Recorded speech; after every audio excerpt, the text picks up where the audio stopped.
Irmãos, nós vamos abrir a palavra de Deus em 1 Coríntios, capítulo 1, primeiro capítulo, de 1 Coríntios,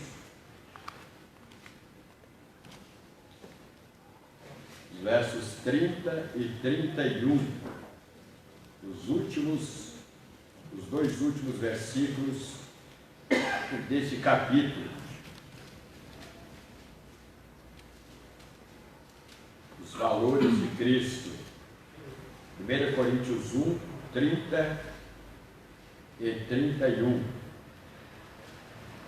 Mas vós sois dele, falando aos crentes, vós sois dele em Cristo Jesus, o qual se nos tornou da parte de Deus, esse Cristo, sabedoria e justiça e santificação e redenção, para que, como está escrito, aquele que se gloria, glorie-se no Senhor. O tema da mensagem desta noite é o crente que Deus quer que eu seja. Irmãos, todo pai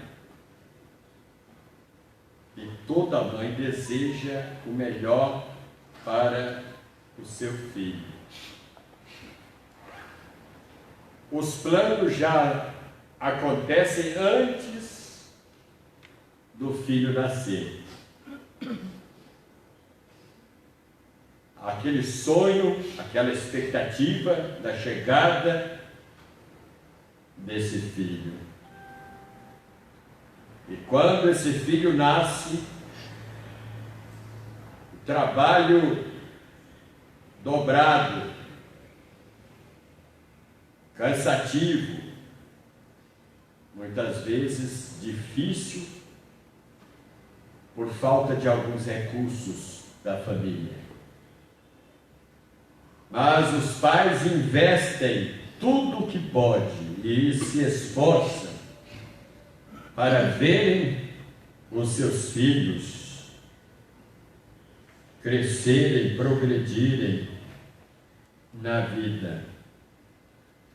Irmãos, com Deus não é diferente. Tudo de bom e de melhor que Deus tem planejado para os seus filhos, é para nós. Os seus pensamentos são os melhores ao nosso respeito. E o próprio Pai, o próprio Deus, ele revela o que está no coração dele. Como fala o profeta Jeremias no capítulo 29, versículo 11, Deus está falando através do profeta: eu é que sei que pensamentos tenho a vosso respeito, diz o Senhor, pensamentos de paz e não de mal, para vos dar o fim que desejais.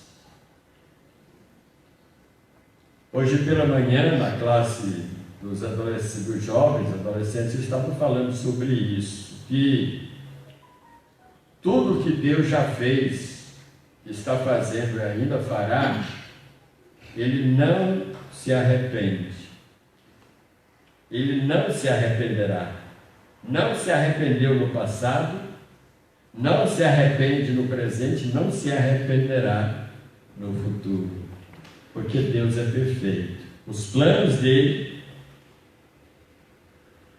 os planejamentos que ele elabora em relação a nós são os melhores e perfeitos. Em nenhuma passagem da Bíblia nós encontramos alguma vez Deus dizendo para o seu povo: me desculpe, me perdoe. Isso não vai acontecer jamais, porque o nosso Deus é perfeito. E nós, como pais, muitas vezes erramos e falhamos na educação, no tratamento, no relacionamento com os nossos filhos, e quantas vezes tivemos que pedir perdão ou desculpas. Eu já disse aqui a diferença que existe entre desculpa e perdão, não é? Desculpa é quando você comete um ato você comete um ato involuntário. Você não quis fazer aquilo, você pede desculpas. Mas perdão é quando você faz porque quer, é intencional. Aí você pede perdão. Deus nunca precisou fazer isso conosco, porque Deus é perfeito. Os planos dele para conosco sempre foram os melhores, e o que ele ainda já tem planejado para nós, nossa imaginação, nossa mente não pode nem avaliar. Irmãos, em toda a história cristã, em nenhum momento Deus falhou, ou Deus se esqueceu de cuidar de algum dos seus filhos. Deus nunca foi infiel, em nenhum momento ele faltou com a sua fidelidade para conosco. E com palavras amorosas, ele sempre se dirige ao seu povo, dizendo assim: acaso pode uma mulher esquecer-se do filho do seu ventre? Mas ainda que esta viesse a se esquecer dele, eu todavia não me esquecerei de ti. Isaías 49, 15. E diante dessa verdade, irmãos, nós vamos responder, baseados na palavra de Deus, a esta pergunta: que tipo de crente Deus quer que eu seja? Você, colocando na primeira pessoa do singular, que tipo de crente Deus quer que eu seja? Em primeiro lugar, Deus quer que eu seja uma bênção. Não poderia começar de outra forma. Uma bênção para a família, uma bênção para a igreja, uma bênção para o mundo. Quando Deus chamou Abraão da sua terra, para que ele chegasse e preenchesse e atendesse às expectativas de Deus, essa chamada de Abraão, irmãos, não foi para ele fazer uma viagem turística, né? Uma viagem de aventuras. Não foi a intenção de Deus quando chamou Abraão, não foi de fazer dele um grande empresário, mas de fazer de Abraão uma bênção. Gênesis capítulo 12, 1 e 2: sai da tua terra e da tua parentela, do meio dos seus familiares e da casa de teu pai, vai para a terra que eu te mostrarei. É verdade que ele recebeu muitas bênçãos materiais. Abraão era um dos homens mais ricos de sua época. Deus o fez prosperar financeiramente, mas a princípio não foi pensando nisso que Deus tirou Abraão lá de Ur dos Caldeus. Foi de fazer dele uma bênção, como ele quer fazer de cada um de nós uma bênção. Irmãos, o mundo que nós vivemos está sob a maldição. Maldição é o contrário de bênção. Viver longe de Deus é viver debaixo de maldição. Quem não se relaciona com Deus está se relacionando com o maligno, com Satanás. Quem não se relaciona com o bem, relaciona-se com o mal. Quem quer a luz ou rejeita a luz, consequentemente, está indo em direção das trevas. Cristo disse para Nicodemos: quem nele crê não é julgado. Tem uma outra versão que fala condenado. Quem nele crê não é julgado. O que não crê já está julgado, porquanto não crê no nome do unigênito Filho de Deus. Então, por que o homem sem Deus está condenado? Porque ele está longe daquele que é a bênção, daquele que abençoa, daquele que livra da condenação, daquele que perdoa, daquele que dá paz, daquele que dá contentamento, daquele que dá alegria. O homem sem Deus, ele vive longe destas bênçãos. Quando Deus fez a promessa a Abraão: abençoarei os que te abençoarem e amaldiçoarei os que te amaldiçoarem, deixa-nos claro a verdade, o fato de que não é Deus quem amaldiçoa o homem ou a mulher. É a própria pessoa que atrai sobre si a maldição quando ela se distancia de Deus. Eu não preciso, irmãos, eu não preciso fazer nada mais, senão, me afastando de Deus, eu estaria atraindo a maldição sobre a minha vida. Então, se eu quero ser uma bênção, se eu quero ser um crente do jeito que Deus quer que eu seja, eu tenho que procurar viver na presença daquele que é a razão, o motivo da minha paz e da minha felicidade. Então, o homem sem Deus, ele, consequentemente, ele atrai sobre si a maldição, porque está vivendo longe daquele que é a personificação da bênção.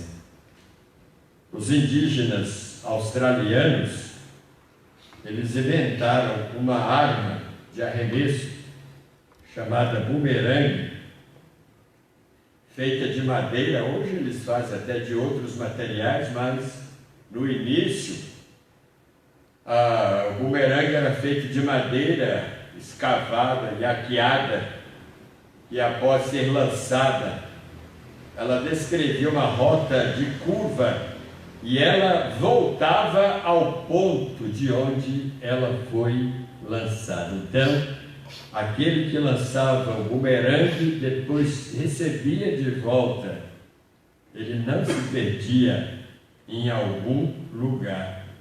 E sabe, irmãos, que a maldição ou a bênção acontece do mesmo jeito.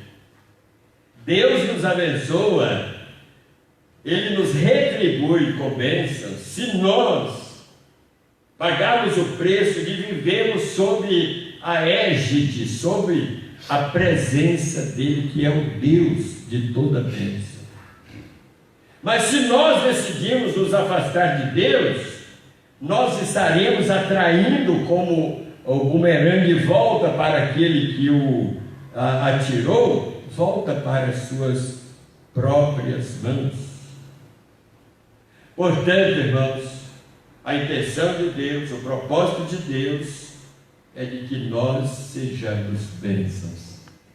Deus quer que eu seja uma bênção, como foi Abraão e como foram tantos homens de Deus no passado. Em segundo lugar, Deus quer que eu seja um crente que tenha prontidão, iniciativa, decisão.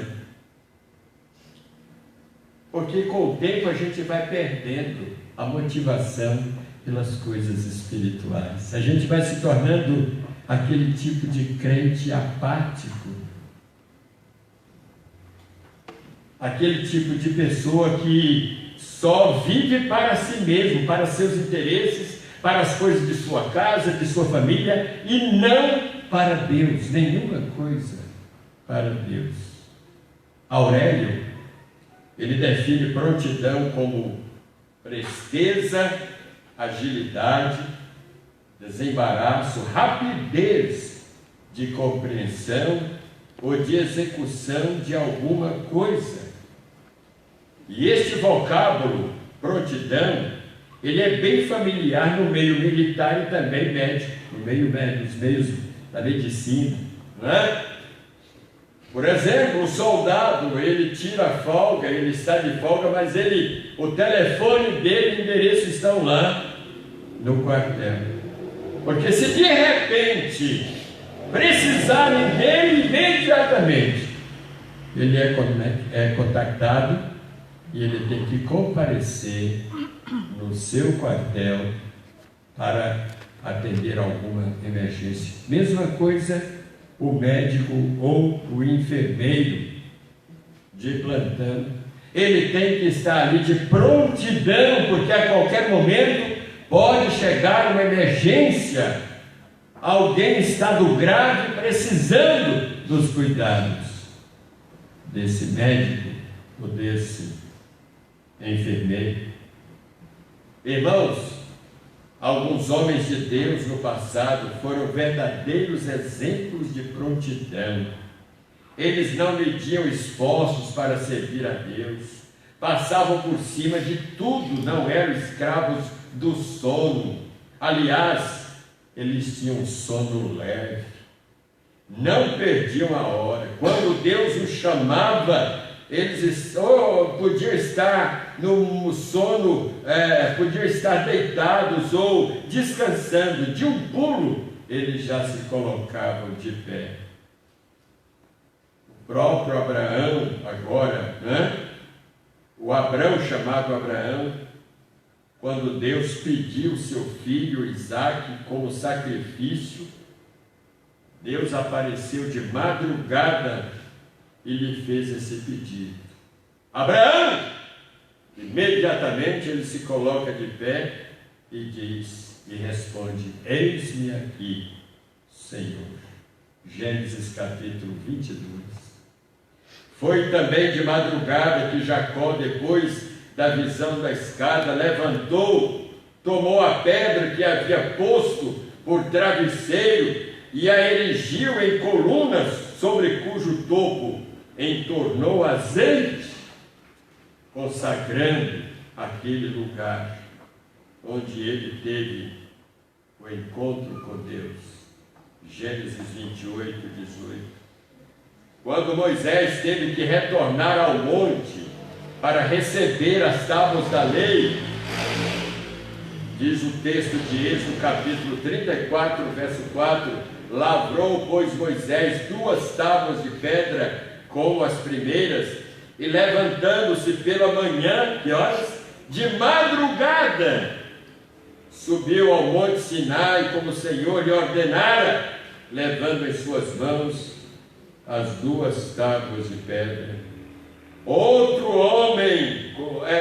homens como Josué, Samuel, o rei Ezequias, Davi, Maria Madalena, quando foi ao sepulcro, esses personagens não tinham dificuldade para acordar quando Deus precisava deles. Quantas vezes alguns crentes perdem o sono à noite com insônia e passam a noite olhando as estrelinhas, os carneirinhos. Por que não aproveitam para orar? Para meditar em Deus, na sua palavra? Ou às vezes ligam a TV e ficam lá com insônia assistindo, e geralmente esses programas de madrugada, irmãos, são podres, né? São degenerados. Por que não aproveitam para orar por sua igreja, orar por você mesmo, por um despertamento em seu coração, em sua vida? Quando faltar o sono, ou mesmo quando não faltar, no momento em que você acordar para virar de lado, aproveite para falar com o seu Deus. Isso faz bem para a nossa alma. Isso faz bem para a nossa vida. Irmãos, Deus precisa de crentes de prontidão, que estejam prontos sempre a dizer: eis-me aqui, quando Deus me chamar. Irmãos, nós estamos vivendo, presenciando uma geração, via de regra, de crentes sem compromisso com Deus, com a igreja, sem compromisso. E isso não é só local, isso é regional, isso é nacional, é mundial. Aquele espírito de indiferença, de fraqueza, de falta de poder nas vidas de muitos crentes, que já não oram como antigamente, como oravam antigamente, que não têm compromisso com o reino de Deus, com a sua igreja, como tiveram antigamente. E não adianta alimentar pensamentos: no início da minha conversão eu era diferente, eu era um crente daqueles ativos. Não adianta. Vivemos de lembranças passadas. O que Deus está querendo é o que você é hoje. O que você fez no passado não serve para hoje. Por isso que Deus não permitia que o povo guardasse maná para o dia seguinte, porque o maná representava Cristo. E as experiências de ontem não me servem hoje. Eu tenho que viver o hoje na presença de Deus. Se existe prontidão, irmãos, é porque existe amor, compromisso, lealdade. Não sei se os irmãos se lembram dos valentes de Davi. Davi estava foragido, escondido na caverna de Adulão. Está lá em 2 Samuel capítulo 23, a partir do verso 13. E 3 desses chefes ou valentes foram visitar a Davi lá na caverna para lhe levar uma palavra de conforto e de encorajamento. A tropa dos filisteus estava acampada no vale de Refaim. Davi estava na fortaleza e a guarnição dos filisteus estava em Belém. E Davi não podia sair dali porque corria risco de vida. E ele suspirou, não disse para ninguém, apenas disse para si mesmo: quem me dera beber água do poço que está junto à porta de Belém. Ele não se dirigiu a ninguém, mas os 3 valentes ouviram o que Davi declarou e saíram imediatamente, romperam pelo acampamento dos filisteus e tiraram água do poço junto à porta de Belém, arriscando suas vidas, e a levaram a Davi. E Davi, quando recebeu aquela água, ficou comovido e nem bebeu da água. Ele derramou como libação ao Senhor e disse: longe de mim, ó Senhor, fazer tal coisa. Beberia eu o sangue dos homens que lá foram com perigo de suas vidas. Olha, irmãos, Deus está precisando de homens e mulheres que tenham prontidão, que estejam prontos a trabalhar para Deus, a se envolverem com a obra de Deus. Em terceiro lugar, Deus quer que eu seja um homem dele, um homem de Deus, não reconhecido pelos feitos heróicos ou militares, mas Deus quer que eu seja um homem de Deus, reconhecido. Sendo reconhecido assim, não precisa mais de nada. Eu não preciso de mais nada. Existe por aí o homem arame, usou. Antigamente, há muitos anos atrás, o homem de 6 milhões de dólares. Hoje, na atualidade, existe aí a mulher melancia, a mulher jaca. Só falta a mulher abacaxi, né? Mas homens e mulheres de Deus estão em falta, irmãos, estão em falta. Homens e mulheres de Deus. Foi por isso que Cristo disse no Evangelho de João, capítulo 10, que o caráter de Satanás é o de roubar, matar e destruir. E é ele que faz esta obra. E ele age também, irmãos, nas vidas de muitos membros de igrejas. É ele que tira a prontidão, o espírito de prontidão, de fervor, de gratidão, de alegria. Nós presenciamos, via de regra, uma geração de crentes apáticos, sem alegria, sem motivação para servir a Deus. A viúva de Serepta, diante do profeta Elias, ela não teve dúvida. Sabe qual foi a declaração dela ao conhecer aquele profeta, aquele homem? Nisto conheço agora que tu és homem de Deus e que a palavra do Senhor na tua boca é verdade. A mesma coisa aconteceu com a sunamita. Chegou à mesma conclusão depois que conheceu o profeta Eliseu. Em 2 Reis capítulo 4, versículos 8 e 9, certo dia passou Eliseu por Sunem, onde se achava uma mulher rica, a qual o constrangeu a comer pão. Daí todas as vezes que passava por lá, entrava para comer. Ela disse a seu marido, olha a conclusão a que ela chegou: vejo que este que passa sempre por nós é um santo homem de Deus. As pessoas podem dizer o mesmo de você agora? Você, homem, que está aqui, pode dizer a mesma coisa a seu respeito?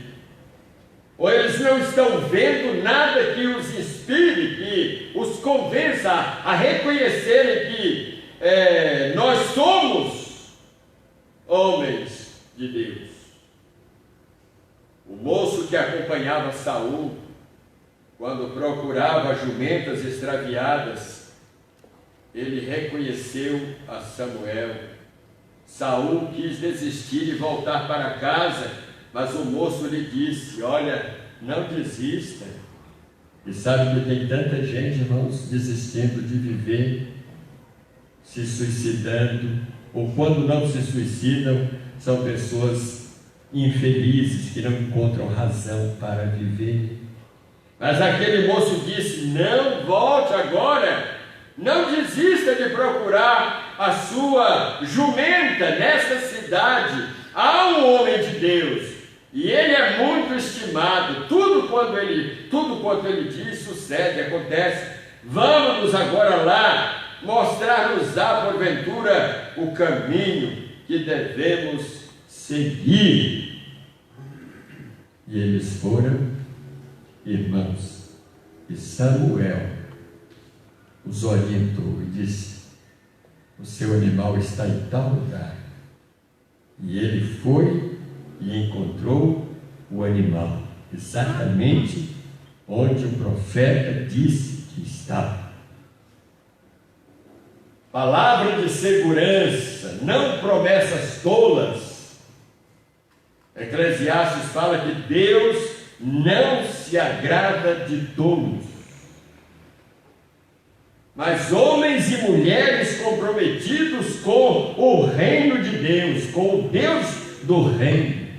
São pessoas de oração, são pessoas dedicadas, são pessoas evangelistas, são pessoas que dão de tudo de si para que o reino de Deus, para que a igreja de Deus prospere, cresça, porque Ele não vive para si mesmo. Como diz a palavra, não vivo para mim mesmo, mas Cristo vive em mim. Irmãos, é uma oração de um pastor do século passado chamado Oswald Smith, canadense, um homem que tinha uma visão missionária tremenda. A igreja dele, chamada Igreja do Povo, sustentou missionários em várias partes do mundo. Esse homem já está na glória. Interessante que no dia 8 de novembro de 1927, quando ele completava 30 anos, ele fez uma oração. O presente que ele deu para si mesmo, e a oração de Oswald Smith fala assim: Senhor, faz de mim um homem segundo o teu coração. Desse momento em diante, as atividades seculares deixaram de ter a importância que tinham para mim. Tudo que no passado me interessava tornou-se secundário. Só a minha vida íntima diante de Deus parecia ter importância, merecia a minha atenção. Enquanto andava de um lado para o outro no meu gabinete, orando em espírito, eu dizia: Senhor, transforma-me em um homem segundo o teu coração. Compreendi que a coisa de maior importância na minha vida não era o trabalho que eu fazia, nem os livros que escrevia, nem os sermões que eu pregava, nem as multidões a quem falava, e nem tampouco o êxito alcançado. De maior importância era a minha vida, os meus pensamentos, a santidade do coração, a justiça prática, em outras palavras, a transformação pelo Espírito à semelhança de Cristo Jesus. Obtive uma nova e mais profunda compreensão do desejo expressado pelo compositor cristão: mais perto quero estar, meu Deus, de ti. E em meu coração senti um anelo ardente por estas experiências, para conhecê-lo. Assim exprimiu o apóstolo Paulo o desejo ardente do seu coração. Cristo em vós, disse ele em outro lugar. Pois se é Cristo que vive em mim, se Noé andou com Deus, e também Enoque andou com Deus, eu não poderia fazer o mesmo? Não sou eu mais precioso aos olhos de Deus do que o meu trabalho ou as minhas posses, os meus bens? Deus deseja possuir a minha vida e não somente ter o meu serviço. Depois dessa bonita experiência, o Senhor guiou-me em uma oração que faria de mim um homem segundo o seu coração. As minhas petições foram as seguintes: Senhor, eis aqui os meus pés, eu os dedico a ti.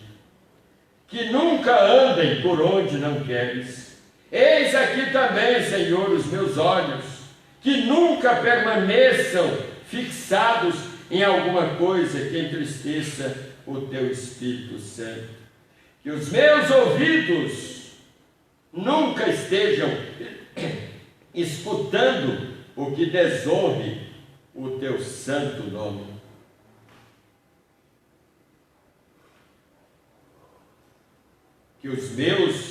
Que a minha boca jamais profira uma palavra que não queiras ouvir. Que a minha mente nunca retenha um pensamento ou imaginação que possa apagar o sentimento da tua presença. Que o meu coração não conheça nenhum amor ou se agrade com alguma coisa que não seja de ti. Senhor, o que é meu dou a ti amigos, tempo, tudo que possuo, alma e corpo serão teus. Todos os momentos de minha vida serão dedicados ao Senhor. Enquanto orava, lembrei-me das palavras do apóstolo Paulo em Romanos 12, versículos 1 e 2. Portanto, rogo-vos, pois, irmãos, pelas misericórdias de Deus, que apresenteis os vossos corpos como sacrifício vivo, santo e agradável a Deus, que é o vosso culto racional. E não vos conformeis com este mundo, mas transformai-vos pela renovação da vossa mente ou do vosso entendimento. E também Romanos capítulo 6, versículos 12 a 14. Não reine, portanto, o pecado em vosso corpo mortal, para lhe obedecerdes em suas concupiscências. Nem tampouco apresenteis os vossos membros ao pecado por instrumentos de iniquidade, mas apresentai-vos a Deus como vivos dentre os mortos, e os vossos membros a Deus como instrumentos de justiça. Pois o pecado não terá domínio sobre vós, porque não estáis debaixo da lei, mas debaixo da graça. Por fim, continua o pastor Oswald Smith, entendi que Deus exigia de mim uma consagração perfeita. Todas as outras coisas são secundárias. Amigos, parentes, família, dinheiro, trabalho, tudo ainda que seja lícito é secundário diante da preciosidade de Cristo. Dia e noite devo consagrar a minha atenção a Cristo. Deus em primeiro lugar deve ser a minha atitude para com Ele. Somente assim poderei ser abençoado e usado por Ele. Somente assim poderei satisfazer o seu coração de amor. Compreendi que no meu relacionamento com Deus nada deve ficar entre mim e o Senhor. Assim como o marido tem a primazia nas afeições da sua esposa e a esposa nas do marido, Deus quer o primeiro lugar, ou melhor, todos os lugares de minha vida para controlar, para ser o Senhor. Meus irmãos, é uma pergunta que cada um de nós deve fazer nesta noite. E não somente agora, mas a cada instante. Que tipo de crente Deus quer que eu seja? Eu estou vivendo como Ele quer? Ou o que é que está me dificultando? O que está me distanciando de Deus neste momento, a ponto de interferir na minha comunhão com Ele? O que eu preciso fazer? Que preço eu preciso pagar para acertar a minha vida com Deus? Que tipo de crente Deus quer que eu seja? Você tem pensado nisso? Podemos pensar nisso nesta noite, para que Deus possa ter a primazia, e primazia significa o primeiro lugar. Deus em primeiro lugar e nós como primazia nas mãos de Deus. A Bíblia fala que não podemos servir a Deus e a Mamon. Mamon é sinônimo de riquezas. Não podemos servir a Deus e o mundo. Nós precisamos ter um coração aberto e preparado para servirmos somente a Deus. O nosso coração, ele pode se tornar um recipiente para alojar coisas nocivas.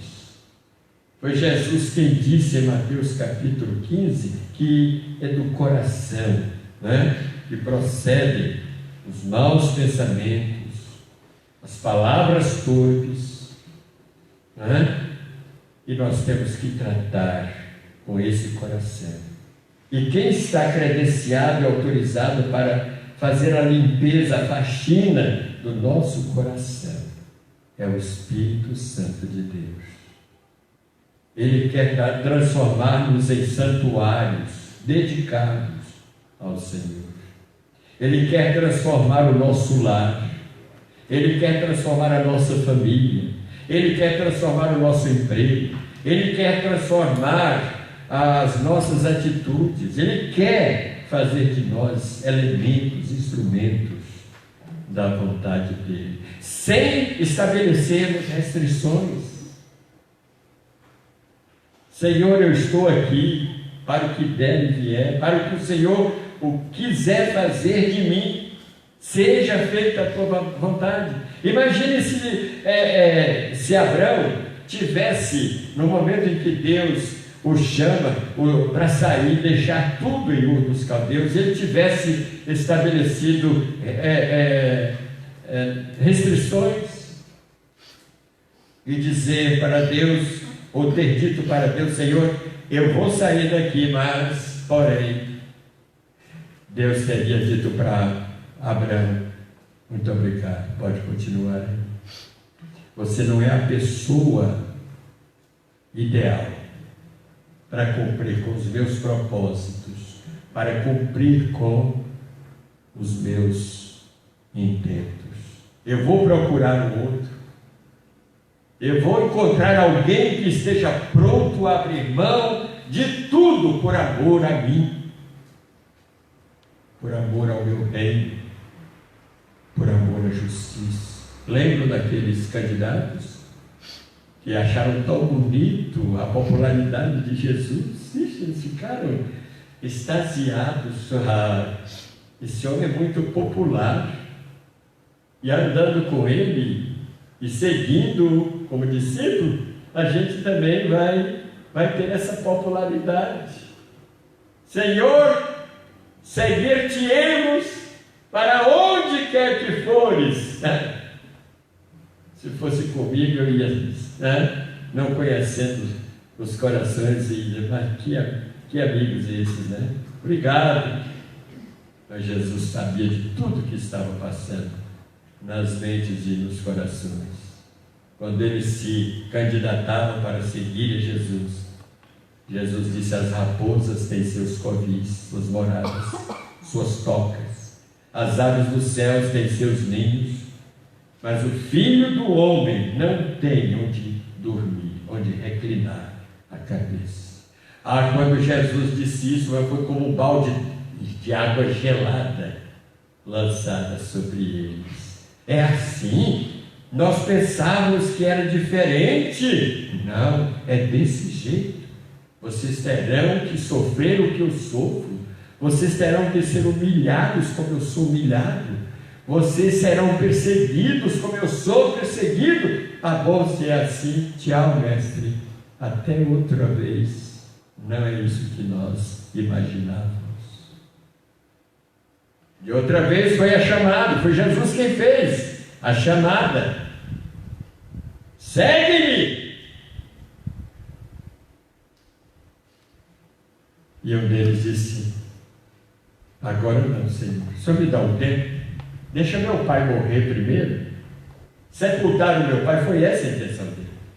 Depois que o meu pai morrer e eu fizer a minha parte como filho, eu voltarei para te seguir. E Jesus respondeu de imediato: deixe que os mortos sepultem os seus mortos. Mas o que é isso, Senhor? É o meu pai. O Senhor é muito insensível. O Senhor não tem vínculo familiar com a sua família? Que é isso? Dizendo que eu devo desprezar a minha família? O que Jesus quis dizer para aqueles moços é o seguinte: Deus em primeiro lugar. Irmãos, a família é importante, mas Deus é muito mais importante do que a sua família, do que os seus filhos, do que os seus netos, do que a sua casa, porque um dia tudo vai ficar aqui, tudo vai acabar. Você não vai levar o seu dinheiro que está na poupança no dia do arrebatamento, quando partir, for colocado no caixão. Você não vai levar absolutamente nada nem lembranças de sua família você vai ter quando chegar no céu. Não vai ter. A Bíblia fala que Deus vai enxugar dos nossos olhos toda lágrima. Quando a mãe da irmã Cícera estava já nos últimos momentos, até parece que a irmã Cícera era insensível, não, porque ela percebeu que a mamãe, a irmã saudosa memória, a nossa irmã Antônia, ela estava resistindo a não morrer, porque isso é natural, nosso corpo, não fomos feitos para a morte. Mas ela dizia para a mamãe: mamãe, pede para Deus te levar para sair desse sofrimento. Peça para Deus. E Deus a levou, ela morreu tão tranquila, em paz, com Jesus Cristo. Às vezes nos agarramos, irmãos, e as crianças, os bebês já nascem com as mãozinhas fechadas. Já viu? Como que dizendo: eu quero tudo para mim. Né? Eu quero tudo para mim. Nós nascemos com esta índole, com essa tendência de nos agarrarmos, de nos prendermos às coisas materiais. Irmãos, o apóstolo Paulo falava na morte. Às vezes a gente, quando ninguém quer tratar da morte, meu pai, quando morreu, o que vai ser de mim? Minha mãe, meu filho. Não, e Paulo encarava a morte com tanta naturalidade, irmãos. Ele dizia: para mim o morrer é Cristo, o viver o viver é Cristo, o morrer é lucro. O morrer é ganho, é recompensa para mim.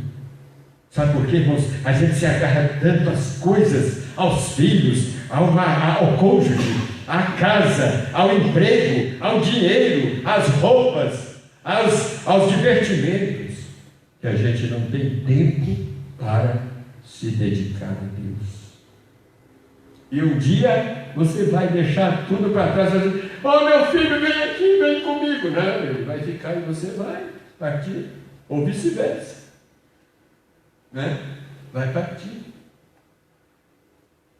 Que tipo de crente Deus quer que você seja, que eu seja, que nós sejamos?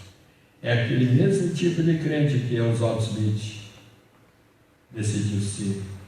E tantos homens e mulheres de Deus decidiram ser.